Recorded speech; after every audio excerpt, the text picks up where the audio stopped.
कल्पना करा, तुम्ही फक्त 5 वर्षांचे आहात. तुमच्याकडे एक सुंदर बाहुली आहे. ती तुमची सर्वात जवळची मैत्रीण आहे. तुम्ही तिच्याशी बोलता, तिला झोपवता, तिच्यासोबत खेळता.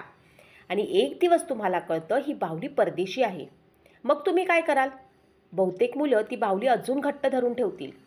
पण भारताच्या इतिहासात एका छोट्या मुलीनं जे केलं ते ऐकून संपूर्ण देश आश्चर्यचकित झाला. त्या मुलीचं नाव होतं इंदिरा प्रियदर्शनी नेहरू. आणि आज आपण जाणून घेणार आहोत ती हृदयस्पर्शी कथा जेव्हा लहान इंदिराने स्वतःची आवडती बाहुली देशासाठी जाळून टाकली होती. सन 1917 इलाहाबादच्या आनंद भवनात एका मुलीचा जन्म झाला. ती साधी मुलगी नव्हती, कारण ती जन्मली होती अशा घरात जिथे संपत्ती होती, प्रतिष्ठा होती, पण त्याहीपेक्षा मोठं काही होतं, देशभक्ती. तिचे वडील होते पंडित जवाहरलाल नेहरू, आजोबा होते मोतीलाल नेहरू. दोघंही स्वातंत्र्य लढ्यात अग्रेसर होते. त्या काळात भारत ब्रिटिशांच्या गुलामगिरीत होता. रस्त्यावरती आंदोलनं होत होती, नेत्यांना अटक होत होती, तुरुंग भरत होते आणि नेहरू कुटुंब त्या लढ्याच्या केंद्रस्थानी होते. इतर मुलांसारखं इंदिराचं बालपण नव्हतं. तिला खेळाच्या मैदानापेक्षा राजकीय सभा जास्त दिसल्या. तिला गोष्टीच्या पुस्तकांपेक्षा स्वातंत्र्याच्या चर्चा जास्त ऐकायला मिळाल्या. तिला आईवडिलांसोबत वेळ घालवायचा होता, पण अनेकदा तिचे वडील तुरुंगात असायचे. कधी आई आंदोलनात असायची, तर कधी घरावरती पोलिसांचे छापे पडायचे. लहान इंदिरा हे सगळं शांतपणे पाहत होती. तिच्या मनात एक प्रश्न वारंवार यायचा, हे सगळे लोक देशासाठी इतका त्याग का करत आहेत? एक दिवस आनंद भवनात मोठी बैठक सुरू होती. देशभर गांधीजींच्या स्वदेशी आंदोलनाची चर्चा होती. गांधीजी लोकांना सांगत होते, परदेशी वस्तूंचा बहिष्कार करा, स्वदेशी वस्तू वापरा, ब्रिटिश माल विकत घेऊ नका. त्या काळात लोक विदेशी कपड्यांच्या होळ्या करत होते. लोक स्वतःचे महागडे कपडे जाळत होते, कारण त्यांना वाटत होतं देश प्रथम. लहान इंदिरा हे सगळं लक्षपूर्वक ऐकत होती. अचानक तिच्या मनात एक विचार चमकला, परदेशी वस्तू वापरणं चुकीचं आहे तर माझी बाहुली? तिनं धावत जाऊन तिची आवडती बाहुली उचलली. ती बाहुली इंग्लंडमध्ये बनलेली होती. सुंदर कपडे, सुंदर चेहरा आणि इंदिराची सर्वात आवडती खेळणी. क्षणभर ती गोंधळली. एका बाजूला देश, दुसऱ्या बाजूला तिची बाहुली. एका 5 वर्षाच्या मुलीसाठी हा खूप मोठा निर्णय होता. तिनं बाहुलीला घट्ट मिठी मारली. तिच्या डोळ्यात पाणी आलं, कारण ती फक्त बाहुली नव्हती, ती तिची मैत्रीण होती, तिच्या एकटेपणाची साथीदार होती. पण त्या क्षणी तिला आठवलं, तुरुंगात गेलेले वडील, देशासाठी संघर्ष करणारी आई, ब्रिटिशांविरोधात लढणारे हजारो स्वातंत्र्य सैनिक. आणि मग तिने एक निर्णय घेतला, असा निर्णय ज्याची कोणी कल्पनाही केली नव्हती. इंदिरा अंगणात गेली. तिथे एका ठिकाणी आग पेटवली. तिनं शेवट्यांदा बाहुलीकडे पाहिलं आणि काही क्षण ती शांत उभी राहिली. आणि मग तिने स्वतःच्या हातांनी ती बाहुली ज्वालांमध्ये टाकली. बाहुली जळत होती, ज्वाला वाढत होत्या, धूर आकाशात जात होता आणि लहान इंदिराच्या डोळ्यातून अश्रू वाहत होते. तिला खूप दुःख होत होतं, पण ती मागे फिरली नाही. तिने बाहुली बाहेर काढली नाही, कारण तिच्या मनात एकच विचार होता, देशासाठी त्याग करायचा असेल तर सुरुवात स्वतःपासून करावी लागेल. हा प्रसंग ऐकायला छोटा वाटतो, पण यामागचा संदेश मात्र खूप मोठा आहे. एका 5 वर्षाच्या मुलीनं स्वतःच्या सर्वात प्रिय वस्तूचा त्याग केला होता. कोणाच्या दबावामुळे नाही, कोणाच्या आदेशामुळे नाही, तर स्वतःच्या देशप्रेमामुळे. काळ पुढे सरकत गेला, इंदिरा मोठी गेली, पण तिच्यातील देशभक्तीची ती ज्योत कधीच विझली नाही. वयाच्या 12व्या वर्षी तिनं वानर सेना तयार केली. ही मुलांची सेना होती, रामायणातील वानर सेनेपासून प्रेरित. या सेनेत हजारो मुलं सहभागी झाली होती. त्यांचं काम होतं संदेश पोहोचवणं, पत्रकं वाटणं, आंदोलनात मदत करणं, ब्रिटिशांविरुद्धच्या लढ्यात काम लावणं. पुढे तीच मुलगी भारताची पहिली महिला पंतप्रधान झाली. जगातील सर्वात शक्तिशाली महिला नेत्यांपैकी एक म्हणून ओळखली जाऊ लागली. 1971च्या युद्धात भारताला विजय मिळवून दिला. बांगलादेशाची निर्मिती झाली. भारतानं अणुचाचणी केली. जगभर भारताची ताकद वाढली. पण तिच्या आयुष्यातील सर्वात मोठ्या घटनांपैकी एक घटना कोणती होती? कदाचित ती नव्हती पंतप्रधान बनणं, कदाचित ती नव्हती युद्ध जिंकणं, तर ती होती एक लहान मुलगी असताना देशासाठी स्वतःची आवडती बाहुली जाळणं. मित्रांनो, देशप्रेम म्हणजे फक्त घोषणाबाजी नाही. देशप्रेम म्हणजे त्याग, कर्तव्य, प्रामाणिकपणा आणि गरज पडल्यास स्वतःच्या आवडत्या गोष्टीचाही त्याग करण्याची तयारी. लहान इंदिरानं हे जगाला दाखवून दिलं होतं. म्हणून आजही तिच्या बालपणातील हा प्रसंग इतिहासात विशेष स्थान मिळवून आहे.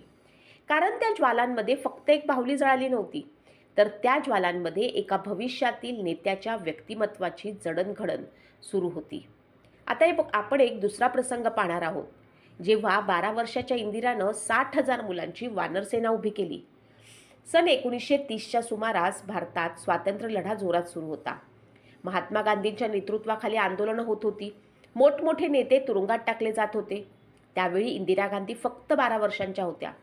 त्यांनाही स्वातंत्र्य लढ्यात सहभागी व्हायचं होतं, पण वय लहान असल्यामुळे काँग्रेसच्या अधिकृत सदस्यत्वासाठी त्या पात्र नव्हत्या. ही गोष्ट त्यांना खटकत होती.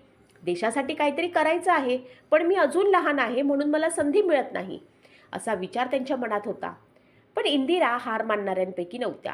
एक दिवस त्यांच्या मनात एक कल्पना आली. रामायणातील प्रभू श्रीरामांना रावणाविरुद्ध युद्धात वानरसेनेनं मदत केली होती. मग स्वातंत्र्य लढ्यात मुलांची स्वतःची सेना का नसावी? आणि अशा प्रकारे जन्म झाला वानरसेनाचा.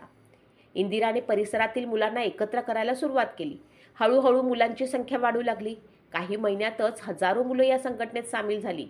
काही इतिहासकारांच्या मते या वानरसेनेला तब्बल 60,000 पेक्षा अधिक मुलं आणि किशोरवयीन कार्यकर्ते सहभागी होते. त्यांचं काम खूप महत्त्वाचं होतं. ते स्वातंत्र्य सैनिकांपर्यंत गुप्त संदेश पोहोचवत, पत्रके वाटत, मोर्चाची माहिती देत, ब्रिटिश पोलिसांच्या हालचालींवरती लक्ष ठेवत.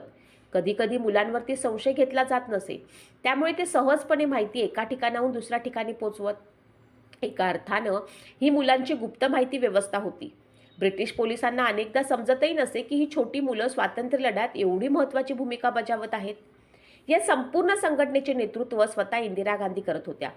वय फक्त 12 वर्ष, पण नेतृत्व गुण मात्र एखाद्या प्रौढ नेत्यासारखं. हा प्रसंग विशेष आहे कारण यामध्ये इंदिरा गांधींचे नेतृत्व, संघटन कौशल्य, देशासाठी काहीही करण्याची तयारी स्पष्ट दिसते. याच मुलीने पुढे भारताचे नेतृत्व करण्याची क्षमता होती, याची झलक लोकांना तेव्हाच दिसू लागली होती. एक तिसरा प्रसंग. लहान इंदिरा गांधी आजारी आई कमला नेहरूंची रात्रभर सेवा करत होत्या. लोक इंदिरा गांधींना एक कठोर, धाडसी, निर्णयक्षम पंतप्रधान म्हणून ओळखतात. पण त्यांच्या आयुष्यात एक असा काळही होता जेव्हा त्या फक्त एक लहान मुलगी होत्या आणि आपल्या आजारी आईसाठी रात्रभर जागणारी प्रेमळ मुलगी होत्या. इंदिरा गांधींच्या आई कमला नेहरू अतिशय साध्या, धार्मिक, प्रेमळ स्वभावाच्या होत्या. पण त्यांची तब्येत नेहमीच नाजूक असे. त्यांना क्षयरोग झाला होता. त्या काळी या आजारावरती प्रभावी उपचार नव्हते. दुसरीकडे जवाहरलाल नेहरू सतत स्वातंत्र्य लढ्यात व्यस्त असायचे. कधी सभा, कधी आंदोलन, तर अनेकदा तुरुंगवास. त्यामुळे आनंद भवनासारख्या मोठ्या घरात राहूनही इंदिरा अनेकदा एकट्या पडायच्या. आई आजारी, वडील तुरुंगात आणि घरात सतत स्वातंत्र्य लढ्याच्या चर्चा. लहान वयातच इंदिराच्या खांद्यावर मोठी जबाबदारी आली होती. कमला नेहरूंची तब्येत दिवसेंदिवस खालावत चालली होती. अनेकदा त्यांना तीव्र ताप यायचा, श्वास घेण्यास त्रास व्हायचा. अशक्तपणामुळे त्या अंथरुणातून उठूही शकत नव्हत्या. अशावेळी लहान इंदिरा त्यांच्या जवळ बसून राहायच्या. रात्रभर आईच्या कपाळावरती थंड पाण्याच्या पट्ट्या ठेवणं, औषधं देणं, पाणी आणून देणं, डॉक्टरांना बोलावणं, ही कामं त्या स्वतः करायच्या. काही वेळा तर आई झोपलेली असताना इंदिरा संपूर्ण रात्र जाग्याच राहायच्या. कारण अचानक तब्येत बिघडली तर. एका मुलीला ज्या वयात खेळण्यांशी खेळायला हवं होतं, त्या वयात इंदिरा गांधी आईची परिचारिका बनल्या होत्या. कमला नेहरूंना उपचारासाठी अनेकदा स्वित्झर्लंडला नेण्यात आले. त्या प्रवासातही इंदिरा त्यांच्यासोबत असायच्या. परदेशात असताना ना मित्रमैत्रिणी, ना खेळ, ना शाळेचे नेहमीचे आयुष्य. त्यांच्या जगात फक्त एकच गोष्ट राहिली होती, आईची काळजी. कमला नेहरूंची प्रकृती मात्र सुधारत नव्हती. एक दिवस असा आला ज्याची इंदिरांना सर्वाधिक भीती वाटत होती. 28 फेब्रुवारी 1936 रोजी स्वित्झर्लंडमध्ये कमला नेहरू यांचं निधन झालं. त्यावेळी इंदिरा फक्त 18 वर्षांच्या होत्या. आईच्या निधनानं त्या पूर्णपणे कोलमडून गेल्या. त्यांच्या आयुष्यातील हा सर्वात मोठा धक्का होता. नंतर अनेक वर्षांनी इंदिरा गांधींनी एका मुलाखतीमध्ये सांगितले होते की आईच्या दुःखानं त्यांना आतून खूप मजबूत बनवलं. त्या म्हणाल्या होत्या, मी माझ्या आईला खूप दुःख सहन करताना पाहिलं. तेव्हाच मी ठरवलं होतं की कोणत्याही परिस्थिती आली तरी मी खचणार नाही. कदाचित म्हणूनच पुढे त्यांच्या आयुष्यात कितीही संकट आली, युद्ध, राजकीय विरोध, पराभव, टीका, तरी त्या सहजपणे तुटल्या नाहीत. त्यांच्या व्यक्तिमत्वातील कठोरपणा आणि मानसिक ताकद यामागे त्यांच्या आईच्या आजारपणाच्या काळातील अनुभवांचा मोठा वाटा होता. ही कथा आपल्याला एक वेगळी इंदिरा गांधी दाखवते. राजकारणी इंदिरा नव्हे, पंतप्रधान इंदिरा नव्हे, तर आपल्या आजारी आईसाठी रात्रभर जागणारी, तिच्या वेदनांमध्ये सहभागी होणारी एक साधी मुलगी. आणि कदाचित याच संघर्षांनी त्यांना पुढे भारताच्या इतिहासातील सर्वात प्रभावशाली नेत्यांपैकी एक बनवलं. कधीकधी महान नेत्यांची घडण रणांगणामध्ये होत नाही, ती आईच्या उशाशी बसून अश्रू पुसताना होत असते. एक प्रसंग. आज बाबांचं पत्र येईल का? लहान इंदिरा गांधींची हृदयस्पर्शी कथा. मित्रांनो, आज मोबाईल आहे, व्हिडिओ कॉल आहेत, एका क्षणात आपण जगाच्या कोणत्याही कोपऱ्यात असलेल्या व्यक्तीशी बोलू शकतो. पण एक काळ असा होता जेव्हा एखाद्या प्रिय व्यक्तीचा आवाज ऐकण्यासाठी लोक महिनोन्महिने वाट पाहायचे. आणि अशीच वाट पाहत होती एक छोटी मुलगी.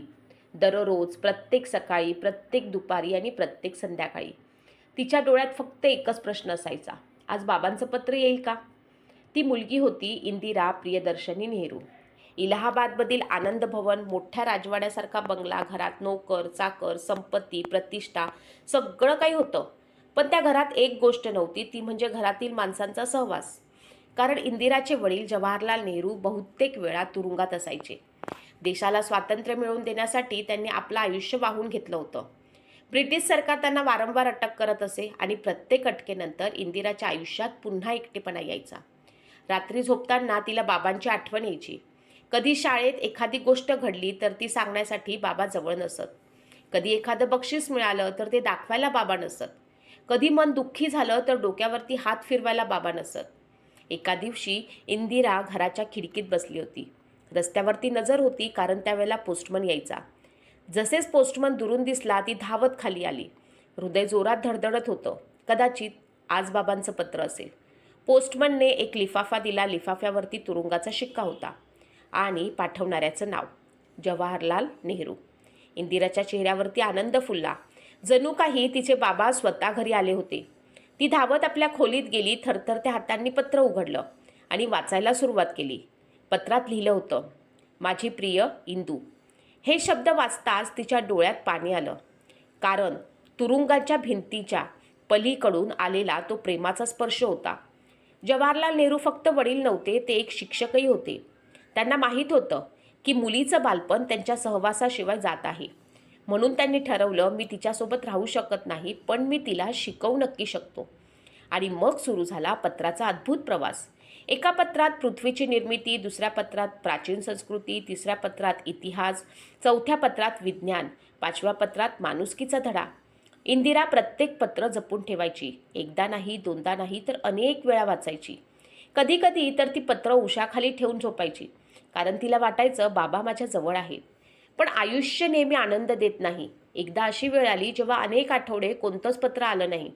पहिला दिवस गेला, दुसरा दिवस गेला, एक आठवडा गेला, 2 आठवडे गेले.